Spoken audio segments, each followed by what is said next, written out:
Bien, vamos a la entrevista a la doctora Rusela Zapata.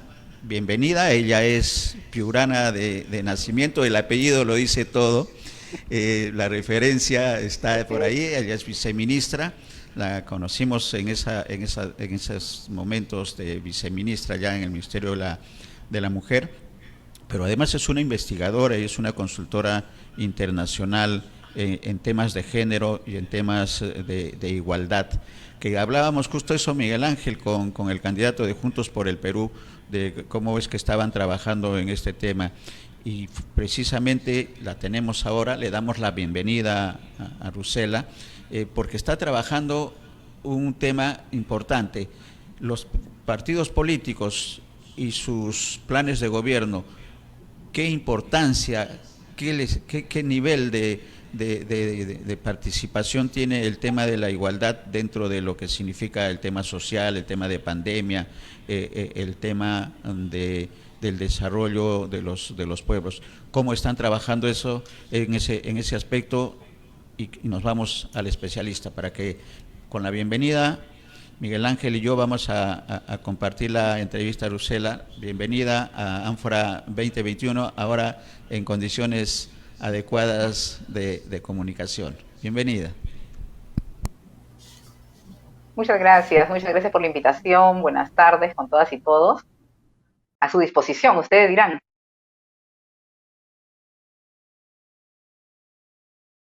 De los Hola. 18 partidos políticos en el tema de igualdad, Rusela.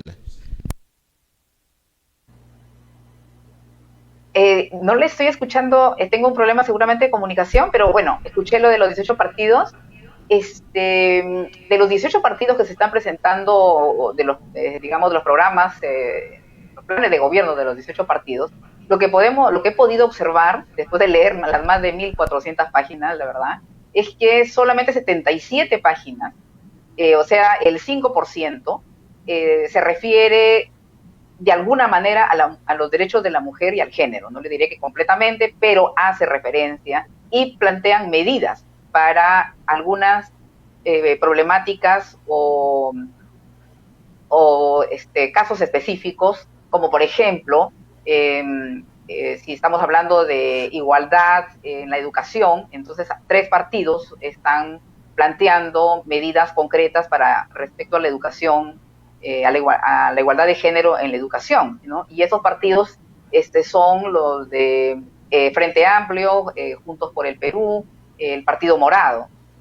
Hay algunos temas tabús que todavía se mantienen, como por ejemplo los derechos de las personas LGBTI, lo cual realmente no es aceptable, ¿no? Porque es población, digamos, en estos años en los que estamos hablando mucho de inclusión, democracia, participación, no a la discriminación, resulta que todavía tenemos personas de partidos, no diríamos solamente haciendo más personas, sino partidos, líderes, lideresas, homofóbicos, ¿no? Que no reconocen estos derechos de las personas eh, LGBTI, como se conoce, ¿no?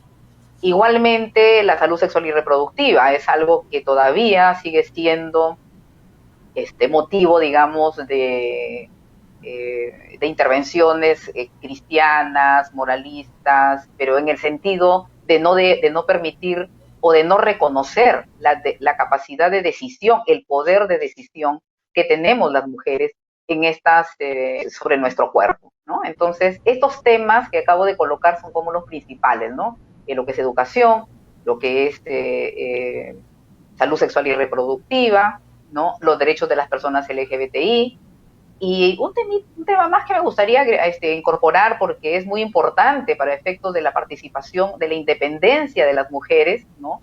Es su participación en economía. Entonces, tampoco se está reconociendo el derecho que tenemos las mujeres, mujeres que trabajamos o mujeres que hacemos empresa, lo estoy diciendo incluyéndome, digamos, en el sentido, digamos, de plantearlo como en primera persona, que no pues han sido incorporados en lo que es Reactiva Perú o en lo que son los fondos, ¿no? De asistencia a la MIPE, o a la artesanía, en fin, ¿no? Entonces, estamos vulnerando con estos derechos económicos de las mujeres, ¿no? el plantearnos un sistema nacional de cuidado, por ejemplo. En fin, entonces son temas que están en las agendas de las mujeres, pero que los partidos políticos no los están conociendo, menos reconociendo, ¿no? Lo cual invisibiliza al 50% más uno de la población del país, ¿no? Entonces estamos hablando de circunstancias serias, graves, que no deberían darse en estas elecciones. Sí, y en ese escenario, Rusela, la pregunta va a ser bastante amplia, pero creo que podemos aterrizarla. En ese escenario, ¿cuál sería el ideal de la experta que representa el ideal de un partido, de un gobierno, no de partido político, no hablemos de los 18, sino de un gobierno que se precie de respetar la equidad, de la igualdad y desterrar la discriminación? Es un poco difícil, pero ¿con qué cosas se tiene que iniciar? Hablando además de un escenario de bicentenario, ¿no? Bueno, yo creo que la palabra clave acá es igualdad, ¿no? Igualdad de oportunidades para mujeres y para hombres. No estamos pidiendo privilegios, no estamos pidiendo favores. Lo que estamos pidiendo es igualdad, ¿no? Igualdad en las decisiones económicas, igualdad en las decisiones políticas, ¿no? Igualdad en la educación, en la salud, en el acceso a los recursos, ¿no? Igualdad. Porque si hemos venido avanzando las mujeres, ha sido a contracorriente de muchos obstáculos, ¿no? Es decir, si tenemos a una mujer, Carmen Noriega, que ha sido la primera mujer en el país que por los años 1824 inscribió, o sea, pudo patentar su primera máquina de chocolates, como le mencioné en la entrevista pasada.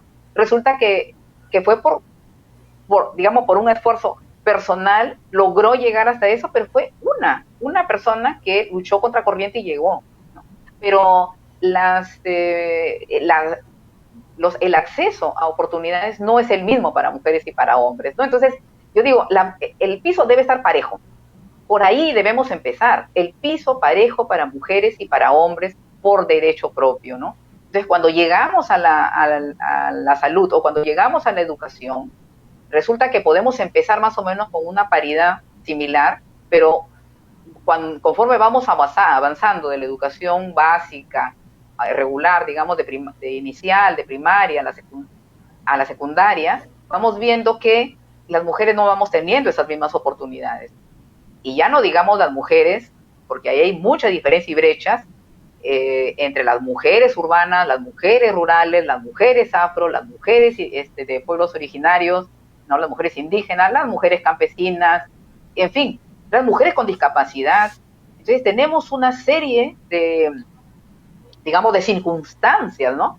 Que hacen que, por ejemplo, ¿no? Si una mujer urbana tiene ya una dificultad de acceso a la educación, si le sumas que es una mujer rural, ya vas teniendo una doble dificultad. Si le sumas que es una mujer rural de pueblo originario o nativa shipiba, más aún. Entonces, las mujeres vamos acumulando obstáculos conforme, ¿no?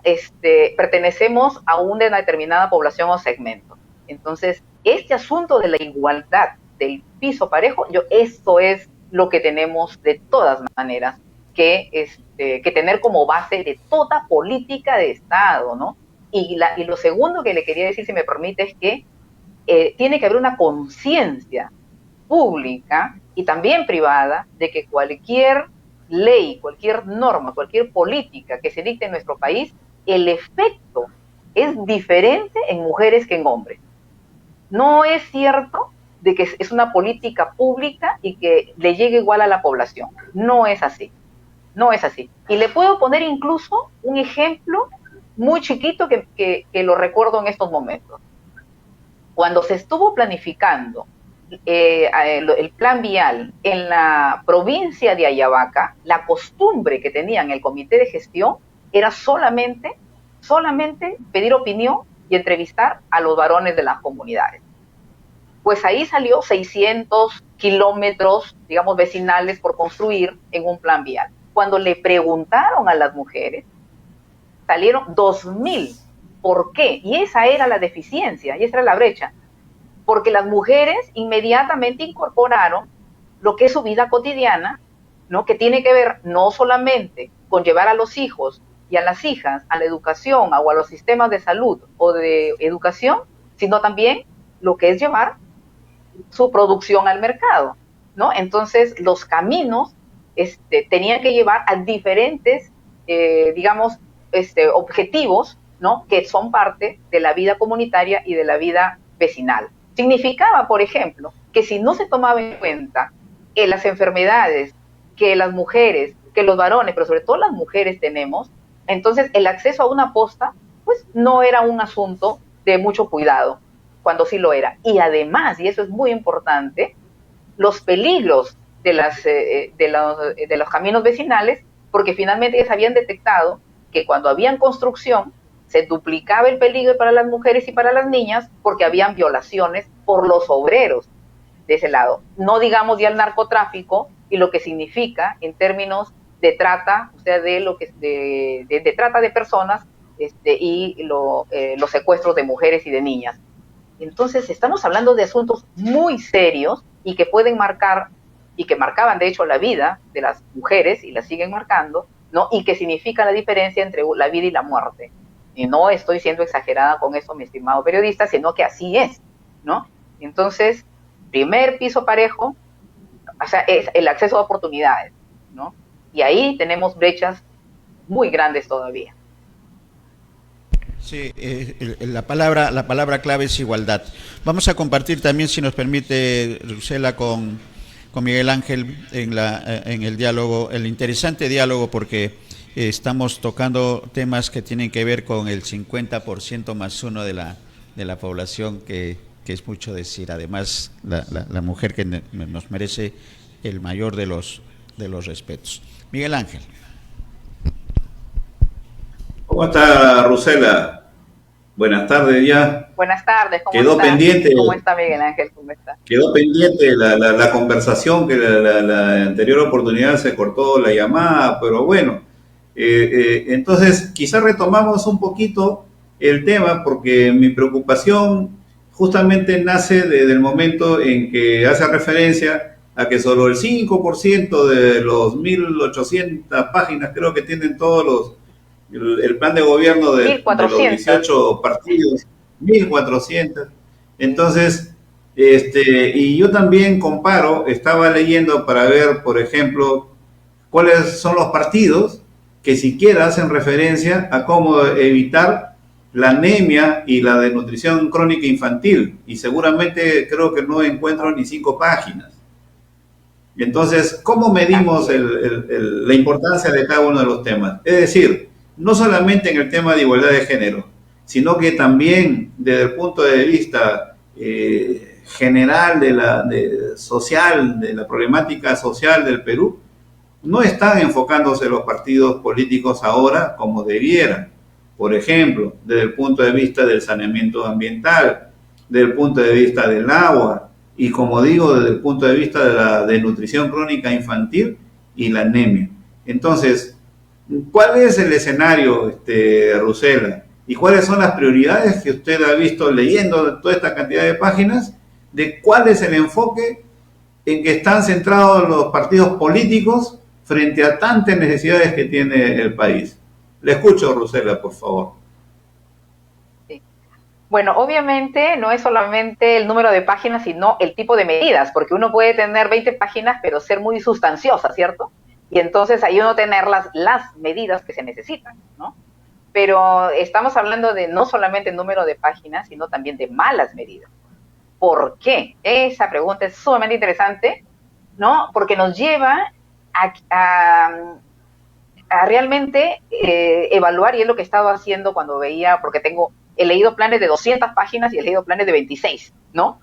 Y los partidos políticos, las dirigencias de los partidos políticos, salvo honrosas excepciones, no conocen al país. Mejor dicho, no tienen una agenda clara sobre lo que necesita el país, ni diagnósticos claros de sobre qué van a intervenir y qué cosa quieren cambiar. Entonces, tenemos propuestas, por ejemplo, en relación al agua, que es un tema serísimo, serísimo, ¿no? En el país, donde prácticamente no se tiene propuesta. No se tiene propuestas sobre el manejo, la gestión de los recursos naturales, de los recursos hídricos, de los recursos energéticos. Entonces, y si uno va, y usted seguramente lo ha hecho, a las visiones de país, ¿no? Entonces son para llorar, porque no hemos aprendido nada en estos 200 años. No hemos aprendido nada. No creemos que la política, creemos que es muy sencillo entrar a política, lo estamos viendo por el nivel de los políticos y en sus intervenciones, o cuando alguien menciona que por Zoom hizo entrevistas y ya definió a quién colocar como candidata para congresista por la región Pasco. Entonces, no es solamente no hemos aprendido nada, sino que estamos retrocediendo, ¿no? No le estamos dando la importancia que tienen nuestras problemáticas, nuestra situación. Y si nos ha sorprendido la pandemia, de la forma como nos ha sorprendido, sin un sistema de salud, que nos garantice que realmente podamos tener oxígeno para vivir, o sea, ya estamos hablando de cosas básicas, es porque hemos vivido en una burbuja donde se nos decía que el crecimiento económico era la panacea y que el sector privado es lo máximo y que debemos tener un Estado chico y que el mercado lo resuelve todo. Entonces nos hemos dado de cara, disculpe la expresión, con una realidad en la cual tenemos más de 100.000 compatriotas muertos, ¿no? Por un asunto.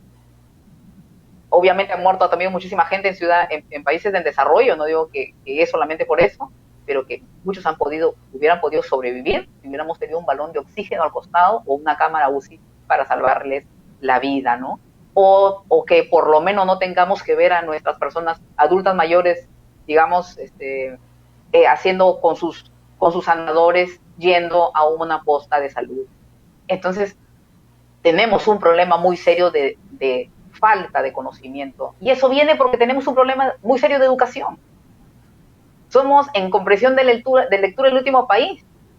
Y eso es en colegios privados también, no es solamente en colegios públicos. Entonces, si tenemos una mala educación de base, si tenemos problemas de identidad como nación, porque tenemos 40 etnias y no nos reconocemos como una nación unitaria, ¿no? Entonces, obviamente que todo eso toma peso respecto a cómo nos ponemos y nos posicionamos frente a elecciones cada 5 años, si se trata de las generales, o cada 3 o 4 años, o cada 4 años si se trata de las regionales y de las municipales. Entonces aquí la gente promete como político, da sus discursos sin ningún temor, porque finalmente, y perdonen ustedes son prensa, porque después la prensa finalmente los sigue invitando para que sigan diciendo barbaridades, ¿no? Como el COVID, que lo puedes controlar pues con cañazo, ¿no? A mí esas cosas ya no me dan risa, a mí esas cosas me preocupan, me indignan, ¿no? Porque no logramos tener una clase política, no tenemos una clase política, y si no tenemos una clase política de nivel, no vamos a tener planes de gobierno de nivel, y no vamos a tener gobernantes de nivel. Entonces, es una cadena, ¿no? Y yo creo que ustedes como analistas políticos, como analistas de nuestra cotidianidad, se dan cuenta de eso, ¿no?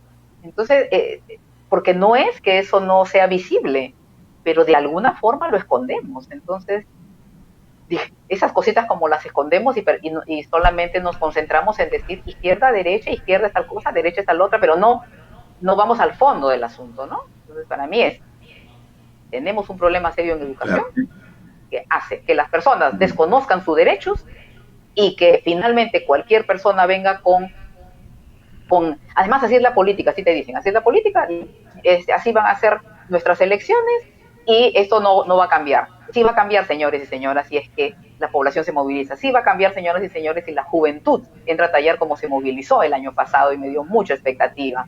Mucha expectativa. Mujeres liderando esos procesos. Genial.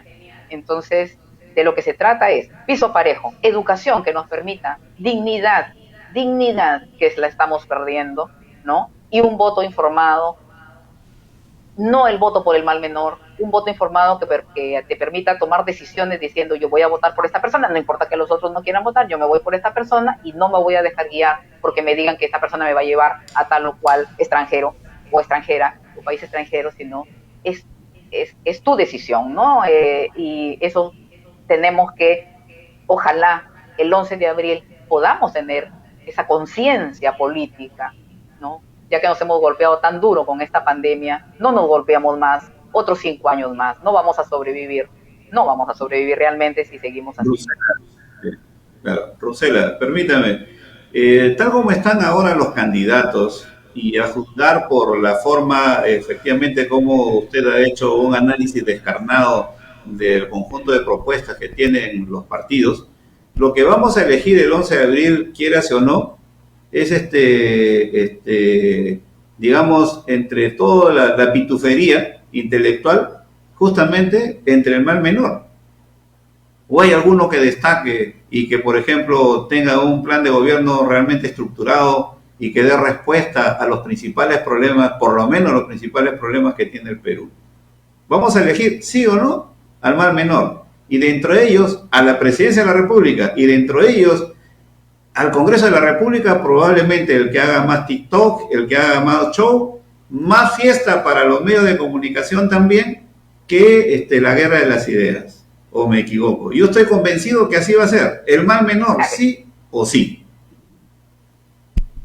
Mire, yo he leído detenidamente los planes y encuentro que hay planes que sí tienen coherencia y que sí, digamos, ha habido equipos que los han trabajado. Ahora, entre el equipo que trabajó y el candidato que los está representando, ahí hay alguna diferencia, ¿no? Como estoy hablando con ustedes con total transparencia, me voy a referir en concreto, ¿no? Por ejemplo, el plan de Victoria Nacional me parece bien trabajado. Me parece que hay gente seria que lo ha estado trabajando. Hay gente que sabe su oficio, ¿verdad? Pero como decía Bedoya Reyes, que falleció recientemente, yo puedo, ¿cómo se dice? Alquilar a los técnicos. El asunto es tener un buen político y un buen gobernante, un buen estadista.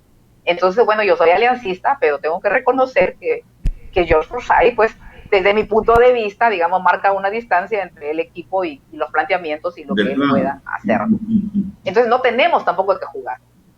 Veo un programa muy serio, por ejemplo, en Juntos por el Perú con Verónica Mendoza, ¿no? También es un programa muy serio. Igual lo veo con respecto a Julio Guzmán, igual lo veo con incluso hay planteamientos muy interesantes en el PPC, por ejemplo, ¿no?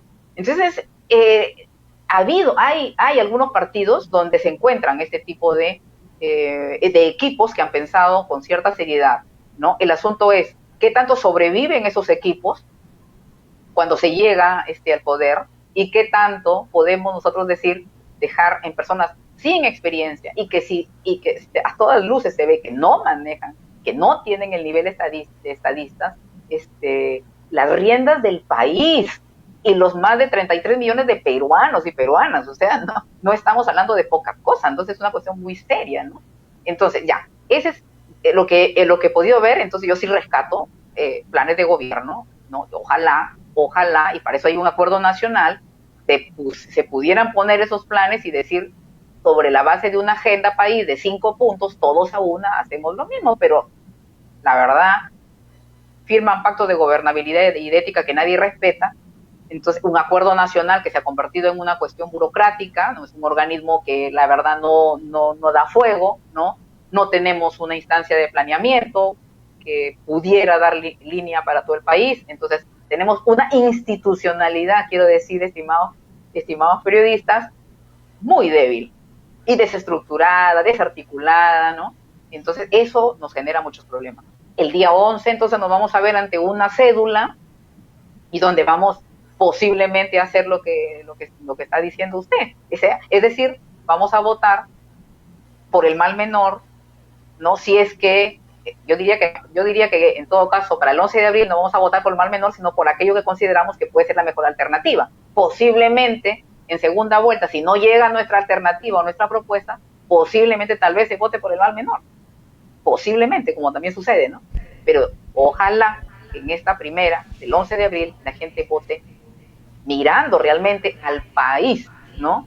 Y no las telarañas que a uno le ponen por delante para no mirar la realidad, ni mirar un futuro, que es el que queremos construir para todas las futuras generaciones, ¿no? O sea, no estamos, como digo, hablando de nimiedades, ¿no? Sino de cosas muy serias. Temas Es lo que estoy difíciles. viendo, ¿no? Respecto al panorama.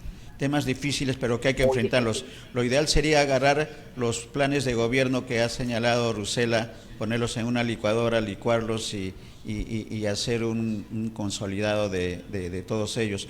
Eso significa en política el pacto nacional, ¿no? Un acuerdo nacional de 20 años, de 25 años, que se cumplan sí o sí, para evitar que cada 5 años estemos eligiendo el mal menor.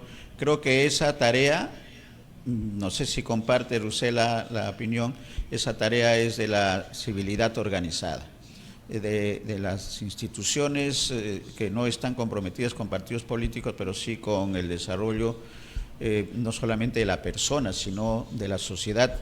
Y creo que eso pasa también por ya no una visión de país, sino una visión de nación que está quedando en el mensaje de esta interesante conversación, Rusela, que tenemos que vernos como nación y no como país, y cada 5 años acudir a elegir a gobernantes, y eso pasa por este acuerdo nacional. Hay que darle un nombre, tiene que tener un nombre que Un nuevo pacto identifique. social, ¿no? Un nuevo Sí, pacto un social. pacto social. Eso creo que esa es una tarea de todos, ¿ah? Es una tarea de todos, pero sobre todo de que las organizaciones que están ya consolidadas socialmente, ¿no? De todos los sectores. Eso que usted dice es muy cierto, en el sentido, además de, necesitamos una agenda país, una agenda de Estado, ¿no? Es un plan de Estado, digamos, no un plan de gobierno nada más, ¿no? De repente la palabra exacta no sea licuar, porque cuando uno licúa, yo me estoy imaginando un jugo, ¿no? Entonces uno pone la piña, la tal, y después te sale algo que, bueno, puede salir cosas buenas, como no pueden salir cosas buenas, porque nada te garantiza que la calidad de lo que mezclaste, o sea, el resultado, digamos, salga bien. Pero sí escoger, sí es tomar decisiones sobre los mejores planteamientos, ¿no? Sobre los mejores planteamientos que cada plan tiene, ¿no? Y eso sí es posible, pero y definir 5 puntos. Si no, no es tanto decir, ah, ya yo cojo esto de aquí, cojo esto, no, definir 5 puntos y sobre esa base ponernos de acuerdo, ¿no? El acuerdo nacional, cuando se crea y nace muy bien, ¿no? Con Rafael Roncagliolo, si mal no recuerdo, ¿no? Es una persona que es una, no voy a personalizar, sino lo que quiero decir con esto es que se llegó a convocar a los partidos políticos que enviaron a sus mejores cuadros, ¿no? Yo tuve el privilegio de estar en uno de las comisiones, estuve en la comisión de economía, ¿no? Y me pareció muy interesante cómo se posicionaban empresarios, estoy hablando de la CONFIEP o de la Sociedad Nacional de Industrias, la CGTP, ¿no? Y otros gremios, y también gente independiente, ¿no? Y obviamente del ministerio, representantes de ministerios, ¿no? Pocas mujeres, tengo que decir, creo que habíamos 3 o 4 mujeres, no habíamos más, porque se supone que las mujeres no sabemos de economía, no sé dónde sacaron eso, ¿no? Pero a lo que voy es que se llegó a trabajar de manera coordinada, conjunta, articulada, en fin, ¿no? ¿En qué momento se perdió eso? ¿En qué momento se perdió eso? Yo creo que cuando comenzó otra vez a pensarse de manera individual y a manejarnos por intereses particulares, ya no como país. O sea, ya perdimos el norte como país. Entonces necesitamos recuperar ese norte país. Necesitamos construir nación, como se dice, ¿no? Entonces, ¿es un momento de reflexión este bicentenario? Sí. ¿Va a ser un punto de quiebre este asunto de las elecciones? Desde mi punto de vista, no. necesitamos que sea un punto de quiebre, realmente lo necesitamos. La sociedad civil tiene que despertar, ¿no? Los partidos tienen que reestructurarse, ¿no? La Constitución también, ¿no? Porque tenemos que ser inclusivos, ¿no? Y los medios de prensa creo que tienen que recuperar, estoy muy atrevida creo con este comentario que voy a decir, pero tienen que recuperar, los periodistas tienen que recuperar su independencia, ¿no? En términos de objetividad y de investigación, que a mí me parecía el rol más importante. Yo he tenido la oportunidad, ya casi a las finales, de un periodista Orbegoso, ¿no? Del Comercio, me acuerdo, lo recuerdo mucho, porque él nos decía, yo estaba chiquilla, me acuerdo, y decía, ustedes, si quieren hacer periodismo, tienen que mirar, observar, investigar, no dejarse guiar porque te dicen esto y lo otro, ¿no? Y tener mucho cuidado, porque lo que tú digas, sobre todo si ya tienes un reconocimiento, va a ser como la palabra, ¿no? Como la palabra. Entonces eso significa mucha ética, ¿no? Y eso en todas las profesiones. Entonces tenemos que recuperar esa ética, esa institucionalidad, ¿no? Esta objetividad para realmente informar, para realmente poner los puntos sobre las IES, para realmente con las investigaciones poner las evidencias que necesitamos para eliminar la corrupción, ¿no? Entonces, pero todo está como mediatizado, ¿no? Porque en estos 30 últimos años hemos perdido institucionalidad, se ha impregnado de corrupción, en fin, ¿no? Y tenemos instituciones de la sociedad civil también que se han corrompido desde en sus dirigencias, en sus liderazgos, y que tienen también que reestructurarse, que tienen también que remirarse, y yo creo que esto va a ser como una cruzada nacional, ¿no? Yo me estoy imaginando una cruzada nacional por un acuerdo y un pacto social que los políticos no puedan hacer sin la ciudadanía, sin nosotras, sin nosotros, ¿no? Sin periodistas honestos, como ustedes, objetivos, ¿no? Entonces, eso necesitamos. ¿Lo lograremos? Sí, sí, yo creo que sí. No va a Yo creo venir que del sí. cielo, no va a venir Yo creo que sí. nosotros Yo creo que tenemos que activarnos en eso, ¿no? Optimistamente sí, Rusela. Y ha hecho una buena referencia de Manuel Jesús Orbegoso, que ha sido un maestro del periodismo y un ejemplo a seguir, a pesar que trabajó en el comercio, que tiene también una línea, pero fue un maestro de maestros. Parece que Miguel Ángel, excelente la entrevista, muy agradecido, Rusela, pero parece que Miguel Ángel todavía tiene algo más y yo no quiero dejar que las cosas queden al 90%, sino cerrar el tiempo, con las disculpas a producción que estamos con los tiempos, pero adelante, Miguel Ángel. Vale la pena la conversación con Rusela y sobre todo las conclusiones. Cruzada, creo que es la palabra, ya no es pacto nada, creo que es cruzada, me quedo con esa palabra. Miguel Ángel. Sí, hay un tema que sí es preocupante también, Rusela, en la misma línea de la conversación que tenemos, y es el papel de los jóvenes, ¿no? Fíjate cómo es que se han presentado oleadas de protestas juveniles, pero que, por ejemplo, contribuyeron, por supuesto, a sacar o a cambiar o a destituir al gobierno de Fujimori. Muchachos de las diferentes universidades, públicas y privadas, en las calles, la gente de la Universidad de Lima, la Católica, San Marcos, Villarreal, etcétera, etcétera. Pero, Rusela, no sé si identificas algún líder que haya salido justamente de esos movimientos. No se han concretado liderazgos. Y ahora, pasando el tiempo, también vemos, por ejemplo, movilizaciones también espontáneas de jóvenes que se tumbaron la ley Pulpín y la ley del esclavo juvenil.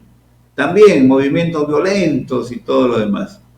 Y por supuesto, lo más reciente, el 14 de noviembre, la gran movilización aquí en Lima. Pero ¿qué pasa con esos movimientos efímeros, Rusela? Que no se concretan en movimientos que después tengan un correlato político y que por lo menos de esa actitud contestataria, de desencanto con el poder establecido, luego hayan escalado a ser líderes captados de repente por partidos organizados. ¿Qué pasa con esos fenómenos juveniles, estudiantiles, que no tienen un correlato? No quiero mencionar a Chile, pero sí es bueno decir que, por ejemplo, todos los movimientos escolares, estudiantiles en Chile han terminado luego colocando a sus líderes en el propio Congreso de la República. ¿Por qué no pasa aquí eso, Rusela? Tengo esa gran insatisfacción, una pregunta sin respuesta hasta ahora. Y muy interesante, ¿ah? En verdad muy interesante, porque en primer lugar yo creo que aún con todo ese poder movilizador que tienen los jóvenes, nosotros también cuando hemos estado con ese vigor, de hecho yo salí también el 14 de paso, el 9 de noviembre salí también, ¿no? Con mi juventud acumulada, pero digamos, en ese vigor, digamos, de la juventud, se cambió la Constitución del 79, ¿cierto? Se logró después,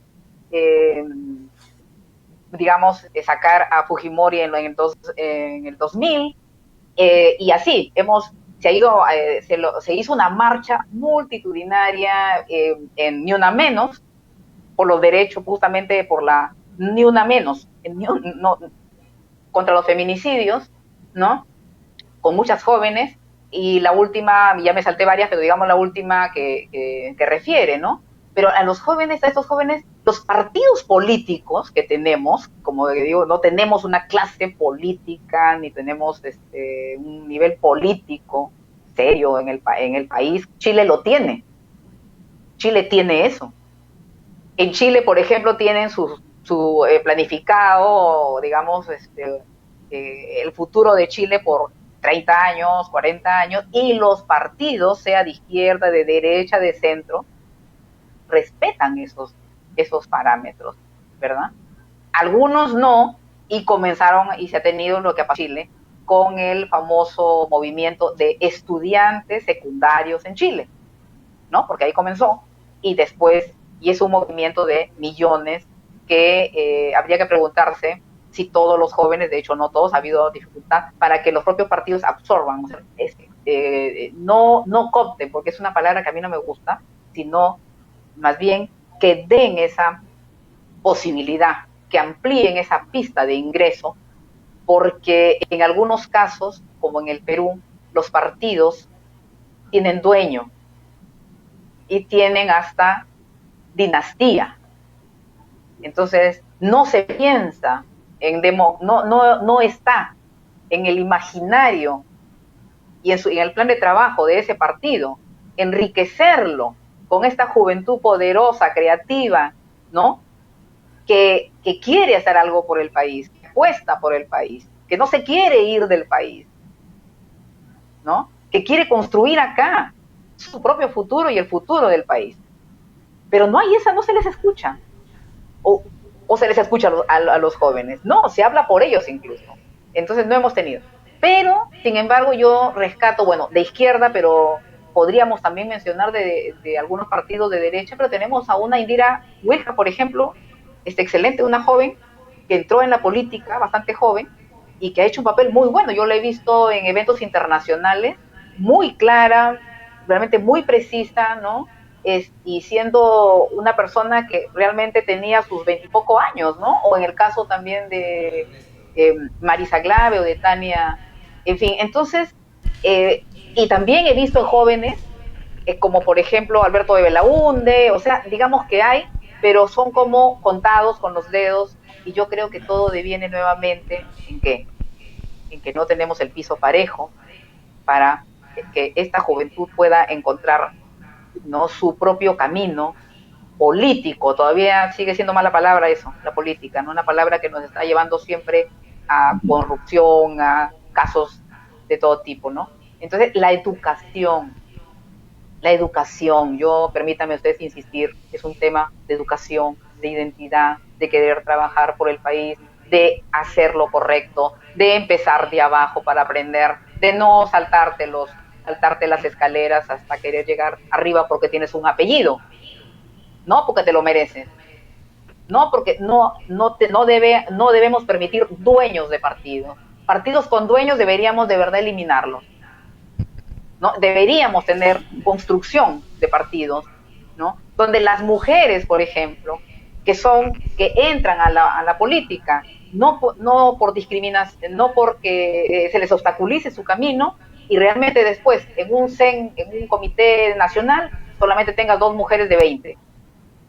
¿Por qué? Porque las mujeres solamente están para hacer propaganda o para participar de determinados activismos, en su imaginación, obviamente, no en la realidad, porque en la realidad sí tienen capacidades. Entonces, tenemos que democratizar los partidos, las leyes, la ley de partidos, por ejemplo, se quedó a la mitad, hubiera sido muy interesante que continúe, ¿no? Entonces, yo apuesto por la juventud, yo apuesto porque esta juventud es la que tiene que ayudarnos a hacer un mejor país, es la que va realmente, pero tenemos que darle los instrumentos, tenemos que darle el espacio, la tranquilidad.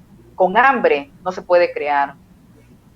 Sin ingresos no puedes estar pensando en país, estás pensando en sobrevivencia, ¿no? Sin salud no tienes futuro. Entonces, ya pues, Estado, país, pongámonos el overol, mujeres y hombres, ¿no? Y hablemos claro, hagamos las cosas, no es solamente decir, hay que, no, tenemos que hacer, pongámonos en primer, ¿no? Y esta juventud, démosles el espacio, desde niñas, desde pequeñitos, eso no es un asunto de juventud nada más, sino desde que conociendo sus derechos, que protegiendo su cuerpo, ¿no? Que protegiendo su derecho a jugar y a ser feliz, ¿no? Puedan también avanzar en pensar en este país que quieren, en este país que conocen, porque hay que conocerlo para quererlo más, que podamos hacer juntos muchas cosas, Los colegios profesionales tienen un rol también, las universidades, por Dios, las universidades, sí, tú sabes de una universidad y realmente no conoces el país, no sabes ni tu profesión bien, ¿no? Los colegios creados por ley, igual, también pueden ser corruptos, religiosos, uno ni siquiera puede confiar, ¿no? Yo vengo de un colegio profesional en el cual la junta directiva decide quién es el comité electoral. Obviamente con eso controla las elecciones. Entonces, ¿vamos a seguir así? ¿O vamos a renovar, como usted muy bien decía, hasta la sociedad civil, ¿no? Entonces, cada uno del espacio donde está, participemos, ¿no? No miremos nada más. No somos... Sí, ahí están las tareas, ¿no? Están las tareas fijas para los jóvenes y para quienes tenemos la juventud acumulada, también es necesario. Muchas gracias, Rosela. Vamos a tener otras oportunidades para seguir conversando de esto que es una pasión, nuestro país y su desarrollo sostenido en un escenario de igualdad.